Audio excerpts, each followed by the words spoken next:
السلام علیکم۔ آج میرے لیے بہت بڑا اور دل دھڑکا دینے والا خوبصورت دن تھا۔ میں دلہن بنی اسٹیج پہ بیٹھی تھی، میرا رواں رواں کانپ رہا تھا۔ مجھے اتنا اہم کام کرنا تھا، لیکن میں اس بات کو سمجھ نہیں پا رہی تھی کہ میں اتنے بھاری لہنگے اور زیورات کے ساتھ اتنا ضروری کام کیسے کروں۔ میری ماں ابھی چند منٹ پہلے ہی مجھے اس بات کی یاد دہانی کروا کے گئی تھی، اور پھر بھی میں کانپتے لرزتے ہوئے بیڈ سے نیچے اتری، اپنا لہنگا سنبھالا اور دروازے کی چٹکی کھولی۔ اپنے کمرے سے نکل کر میں نے باورچی خانے کا رخ کیا۔ گھر مہمانوں سے بھرا ہوا تھا، لیکن اس وقت میری خوش قسمتی یہ تھی کہ یہ سب لوگ کھانا کھانے کے لیے جمع ہوئے تھے، تو باورچی خانے کی طرف کوئی بھی نہیں تھا، کیونکہ کھانے کا انتظام لان میں کیا گیا تھا۔ میں چھوٹے چھوٹے قدم اٹھاتی باورچی خانے تک پہنچی۔ میں نہیں جانتی تھی کہ کون سی چیز کہاں پر پڑی ہے۔ ابھی میں اسی پریشانی میں کھڑی تھی کہ ایک آواز نے مجھے سر سے پاؤں تک ہلا دیا۔ اے نئی نویلی دلہن، تم یہاں کیا کر رہی ہو؟ میری ساس کے اس سوال نے میرے پیروں تلے سے زمین کھینچ لی۔ میں نے اپنی مٹھی کو زور سے بند کیا اور آہستہ سے اپنا رخ اپنی ساس کی جانب موڑا، اور خوفزدہ سی آواز میں انہیں کہا کہ مجھے دودھ کا گلاس چاہیے۔ میری ساس بہت نرم طبیعت کی مالک تھی۔ انہوں نے محبت و شفقت سے میرے سر پر ہاتھ پھیرا اور مجھے کہا کہ بیٹا، آپ چلو، میں آپ کے کمرے میں دودھ کا گلاس بھجوا دیتی ہوں۔ لیکن اگر وہ تھوڑی دیر تک دودھ کا گلاس بھجواتی اور تب تک میرا شوہر آ جاتا تو میں اپنا کام نہیں کر سکتی تھی۔ میں نے ڈرتے ڈرتے انہیں کہا کہ آپ مجھے پکڑا دیں، میں لے جاتی ہوں۔ تو میری ساس نے مجھے دودھ کا گلاس بنا کر پکڑایا، اور میں جلدی سے اپنے کمرے میں آ گئی۔ کمرے میں آ کر میں نے گلاس ٹیبل پر رکھا اور اپنی مٹھی میں دبی ہوئی پڑیا کو گلاس میں انڈیل دیا، اور جلدی سے اس گلاس کو ہلایا تاکہ وہ دوا مکمل طور پر دودھ میں حل ہو جائے۔ یہ کام کر کے میں نے گہری سانس کھینچی اور چلتی ہوئی بیڈ پر آ بیٹھی۔ اب مجھے اپنے شوہر کا انتظار تھا۔ میرا یہ انتظار زیادہ طویل نہیں تھا۔ 10 منٹ کے بعد میرے کمرے کا دروازہ ہلکا سا ہوا اور میرا شوہر اندر داخل ہوا۔ اونچا لمبا قد، گدمی رنگت اور شیروانی میں وہ بہت خوبصورت لگ رہا تھا۔ مجھے یقین ہو گیا کہ واقعی میرے باپ نے میرے لیے کوئی شہزادہ ہی چنا ہے۔ لیکن اپنے اندر کی خامیاں جب مجھے نظر آئی تو میرا دل بیٹھ گیا، میری ساری خوشی جھاگ کی مانند پڑ گئی۔ میرے شوہر کا نام عبداللہ تھا۔ اس نے آ کر مجھے سلام کیا، اور ایک دو اور باتوں کے بعد میں نے جھٹ سے دودھ کا گلاس اسے پکڑا دیا۔ دودھ کا گلاس پیتی ہی مجھے ایسے محسوس ہوا جیسے اس نے اپنے سر کو جھٹکا ہے۔ دودھ پینے کے بعد فوراً وہ گم سم سا ہو گیا، اور 10 منٹ کے بعد وہ غنودگی میں جانے لگا۔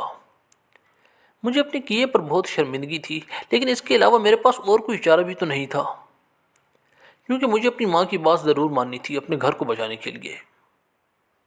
میری ماں مجھے روزانہ فون کر کے یہ بات یاد کرواتی کہ میں نے اپنے شوہر کو دوا پلانی ہے، لیکن اس بات کا پتہ میرے شوہر کو نہ چلے۔ مجھے یہ سب کچھ کرنا اچھا نہیں لگتا تھا، لیکن مجھے اپنی ماں کی بات بھی ماننی تھی، اور اسی وجہ سے وہ جیسے مجھے کہتی میں ویسے ہی اپنے شوہر کو روزانہ دوائی پلاتی رہتی۔ دوا پینے کے بعد کبھی وہ بالکل خاموش ہو جاتا یا پھر سو جاتا۔ کئی دن تک یہ سلسلہ اسی طرح چلتا رہا۔ میں نے وہ دوائیاں بھی بہت چھپا کر رکھی تھیں تاکہ کسی کی نظر میں نہ آئیں۔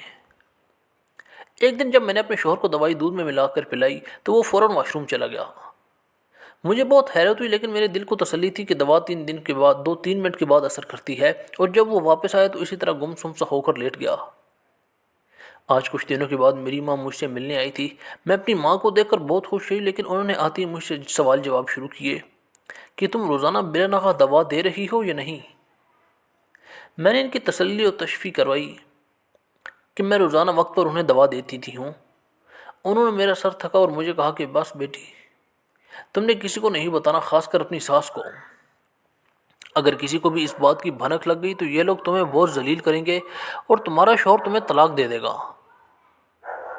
یہ سوچ کر ہی میری روح کانپ گئی۔ اس گھر میں میرے شوہر اور میری ساس، بس ہم 3 افراد ہی رہتے تھے۔ میری ساس حد درجے نرم طبیعت کی مالک تھی، اور میرا شوہر بھی بہت خیال رکھنے والا تھا۔ کبھی کبھی میرا دل کرتا تھا کہ میں اسے بتا دوں، لیکن پھر اپنی ماں کی باتوں کی وجہ سے میں خاموش ہی رہتی۔ میں نے اپنے شوہر کو کہا کہ آج مجھے اپنے ماں باپ سے ملنے کے لیے جانا ہے، تو اس نے کہا کہ میں تیار ہو جاؤں۔ آفس جاتے ہوئے مجھے وہاں چھوڑ جائے گا اور واپسی پر مجھے لیتے ہوئے آئے گا۔ میں نے بھی ہاں میں سر ہلایا اور تیاری کرنے چلی گئی۔ اپنے گھر آ کر الگ سے ہی ایک سکون ملا۔ اپنے ماں باپ سے مل کر میرے دل کو ٹھنڈک پہنچی، لیکن میرے ابو نے روکھا سا رویہ رکھا۔ مجھے لگا طبیعت ٹھیک نہیں ہوگی۔ میری ماں نے مجھ سے پوچھا کہ تم گھر کب جاؤ گی، تو میں نے اپنی ماں کو بتایا کہ شام کے وقت میرا شوہر مجھے لینے کے لیے آئے گا۔ تو انہوں نے بھی کہا کہ ہاں تم شام تک چلی جانا، کیونکہ دوا کا ناغہ نہیں کرنا۔ اور پھر میں اپنے گھر آ گئی۔ ایک دن میرا شوہر اور میری ساس دونوں بہت ہی غصے میں میرے کمرے میں داخل ہوئے۔ ان دونوں کے چہرے دیکھتے ہی میں خوف سے زرد پڑ گئی۔ مجھے کچھ سمجھ نہ آیا کہ یہ اس طرح غصے میں کیوں ہیں۔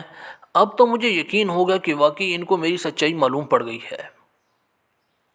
میری ساس نے آتی ہی مجھے بازو سے کھینچا اور کہا کہ اس سے پہلے کہ میں تمہارا ساتھ کچھ کر دوں، تم میرے گھر سے نکل جاؤ۔ میرے شوہر اپنے منہ سے کچھ بھی نہیں بولا تھا اور میں ایک جگہ سن ہو کر رہ گئی۔ میں کیا کروں گی اور کہاں جاؤں گی؟ اگر میری ماں کو اس بات کو پتہ چل گیا تو وہ میرے ساتھ کیا کریں گی؟ یہ ساری باتیں میرے دماغ میں گڑمڑ ہونے لگیں اور میری ساس نے مجھے بازو سے پکڑ کر کمرے سے باہر نکال دیا اور کہا کہ فوراً سے پہلے نکلو میرے گھر سے۔ میں سست روی سے شکستہ قدم اٹھاتے ہوئے اپنے گھر کی دہلیز پار کر گئی۔ مجھے کچھ پتہ نہ تھا کہ میں کہاں جا رہی ہوں، بس معلوم تو اتنا تھا کہ میرا راز فاش ہو گیا ہے۔ اپنے خیالات میں اس قدر گم تھی کہ سامنے سے آنے والی گاڑی کو میں نے نہیں دیکھا اور اس کے ساتھ ٹکرا کر زمین بوس ہو گئی۔ جب مجھے ہوش آیا تو اپنے آپ کو ہسپتال میں پایا۔ میرا دماغ بہت بھاری ہو رہا تھا، مجھے کچھ بھی یاد نہیں آ رہا تھا کہ میں کون ہوں۔ بس اتنا ہی یاد تھا کہ میں کسی گاڑی سے ٹکرا رہی ہوں اور مجھے بہت شدید چوٹ لگی تھی سر پر۔ تبھی میں نے اپنے بیڈ کے پاس ایک اجنبی کو بیٹھے ہوئے دیکھا، تو اس اجنبی کو دیکھ کر میں نے انجان نظروں سے اس سے سوال کیا کہ آپ کون ہیں؟ تو اجنبی نے کہا میں آپ کا خیر خواہ ہوں، آپ پریشان نہ ہوں۔ آپ کا ایکسیڈنٹ ہو گیا تھا 1 مہینہ پہلے اور میں آپ کو ہسپتال لے کر آیا تھا۔ 1 مہینہ تک آپ کوما میں رہی ہیں اور ابھی آپ کو ہوش آیا ہے، اس لیے آپ اپنے دماغ کے اوپر زیادہ بوجھ نہ ڈالیں اور پرسکون رہیں۔ میں اس سے پوچھنا چاہتی تھی کہ میں کون ہوں، میرا گھر کہاں ہے، میرے والدین، لیکن میں اس سے کچھ بھی نہیں پوچھ پائی۔ 1-2 دن تک میں مکمل صحت یاب ہو گئی تو اس اجنبی نے مجھے کہا کہ آپ کی یادداشت کھو گئی ہے اور میں آپ کے گھر والوں کے بارے میں کچھ بھی نہیں جانتا۔ آپ اس طرح کریں، آپ میرے گھر چلیں، میرے گھر میری ماں رہتی ہے، وہ آپ کی دیکھ بھال کریں گی۔ وہ اجنبی بہت بھلے مانس دیکھ رہا تھا اور اس وقت میرے پاس بھی کوئی اور سہارا نہیں تھا اور نہ ہی مجھے کچھ یاد تھا، اس وجہ سے میں اس اجنبی کے ساتھ اسی کے گھر آ گئی۔ اس اجنبی اور اس کی ماں نے میرا بہت خیال رکھا، بہت پرسکون ماحول دیا اور چند دنوں میں ہی ایک دم سے تندرست و توانا ہو گئی۔ لیکن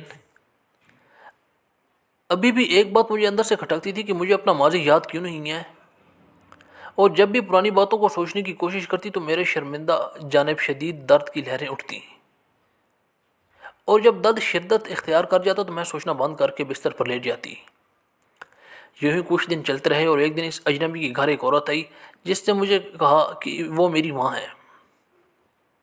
یہ سن کر میں بہت حیران و پریشان ہو گئی کہ آخر میری ماں نے مجھے کس طرح ڈھونڈا ہوگا، اور میں ان کے ساتھ گھر آ گئی۔ ابھی بھی میری یادداشت واپس نہیں آئی تھی، لیکن مجھے یقین تھا کہ وہ عورت جھوٹ نہیں کہہ سکتی، وہ سچ میں میری ماں ہے، جس طرح سے وہ میرے ساتھ محبت سے پیش آ رہی تھی۔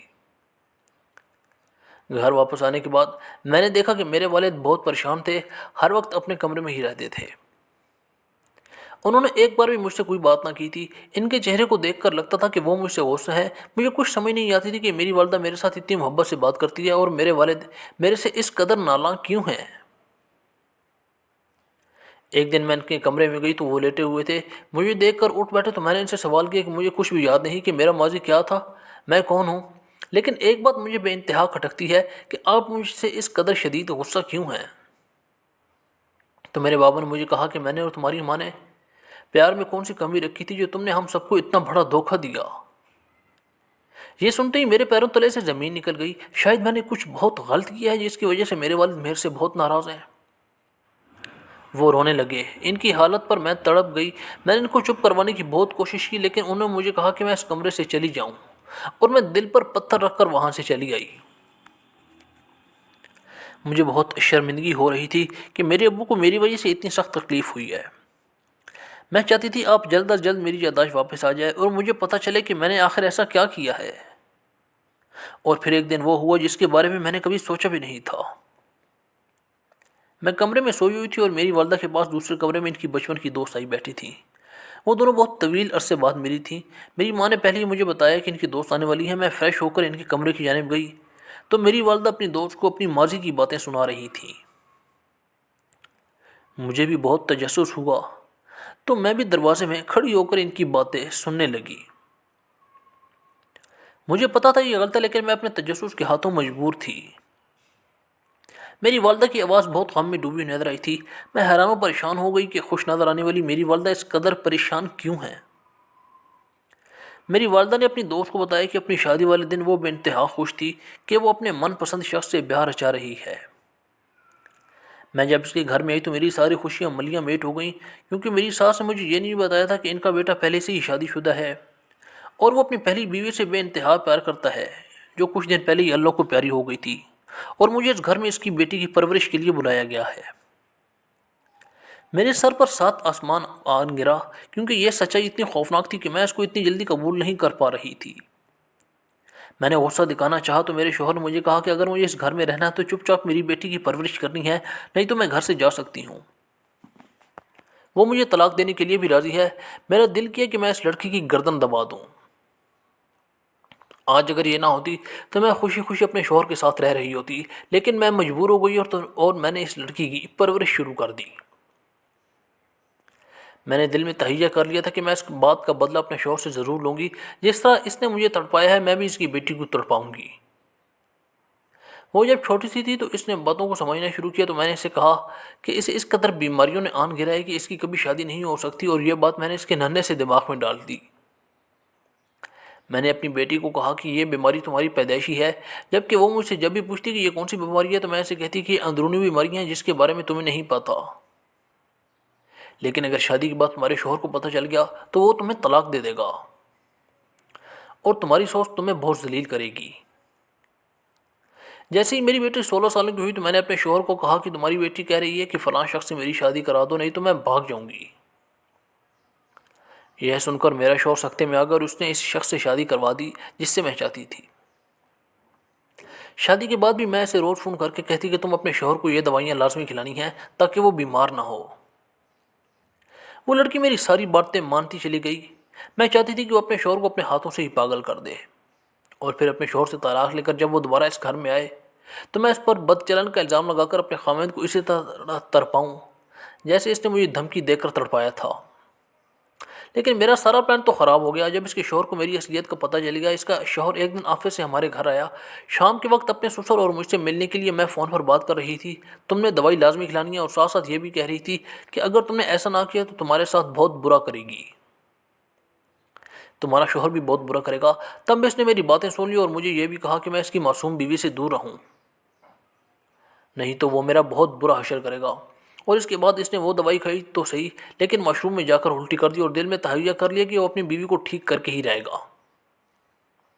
اور پھر اس کو جب پتہ چلا کہ میری بیوی کو اس قدر غلط دوائیاں دی گئی ہیں جس سے وہ جلدی ایمنیشیا کا شکار ہونے والی ہے، تو اس نے ڈاکٹر سے رابطہ کیا، تو ڈاکٹر نے کہا کہ اگر یہ اپنی یادداشت کھو دے اور آپ لوگ اس کے دماغ کو کچھ اس طرح جھٹکا دو کہ یہ سب بھول جائے تو ہم اس کے دماغ سے یہ ساری باتیں نکال سکتے ہیں۔ اور اس کے شوہر نے ایسے ہی کیا، اپنی گاڑی سے اس کا ایکسیڈنٹ کروایا اور اجنبی بن کر اپنی ماں کے ساتھ مل کر اس کی حفاظت بھی کی اور اس کا خیال بھی رکھا، اور اب وہ اس کو میرے پاس چھوڑ گیا ہے اور مجھے یہ دھمکی بھی دی ہے کہ اگر میں نے اس کا خیال نہ رکھا تو وہ میرے کرتوتوں کے بارے میں پولیس کو بتا دے گا۔ اپنی بیوی کو یہاں پر چھوڑنے کا یہ مقصد ہے کہ وہ اپنے باپ کے قریب آ جائے، شوہر کے دل میں جو غلط فہمی ڈالی ہے اس کی بیٹی کے خلاف وہ ختم ہو جائے۔ وہ اپنے دوست کو اور بھی بہت ساری باتیں بتا رہی تھی، لیکن اپنی ماں کی اتنی باتیں سن کر میرے قدموں تلے سے زمین سرک گئی، اور اسی وقت مجھے سب کچھ یاد آنے لگا کہ میری ماں مجھ سے کس قدر محبت سے پیش آتی تھی، لیکن اس کے ساتھ ساتھ تھی وہ مجھے کتنا ڈرایا کرتی تھی کہ مجھے اندرونی بہت ساری بیماریاں ہیں۔ چاہے وہ سوال یہی صحیح، لیکن تھی تو میری ماں، انہوں نے میرے ساتھ بہت برا کیا۔ یہی سب سوچتے ہوئے میں بے ہوش ہو گئی۔ جب مجھے ہوش آیا تو اپنے کمرے میں تھی، میرا شوہر اور میری ساس میرے پاس بیٹھے ہوئے تھے، میرے ابو جی بھی وہاں پہ تھے۔ ان کو دیکھ کر میں زاروں قطار رونے لگی۔ ان سب نے مجھے دلاسا دیا اور کہا جو ہونا تھا وہ ہو گیا، اب میں اپنے شوہر کے ساتھ ایک اچھی زندگی کی شروعات کروں۔ تبھی وہاں پر میری ماں آئی اور انہوں نے مجھ سے بہت معافی مانگی اور کہا کہ میں اس کو معاف کر دوں۔ مجھے یہ بھی کہا کہ میں نے کسی بیٹی کے ساتھ برا کیا ہے، شاید خداوند اس لیے مجھے بھی بے اولاد رکھا۔ اگر میں اپنی اولاد کی طرح تمہارے ساتھ اچھا کرتی تو شاید اللہ مجھے بھی اولاد سے نواز دیتا۔ اور میں نے کھلے دل سے انہیں معاف کر دیا اور میں آج خوش و خرم اپنی زندگی اپنے شوہر اور ساتھ کے ساتھ گزار رہی ہوں۔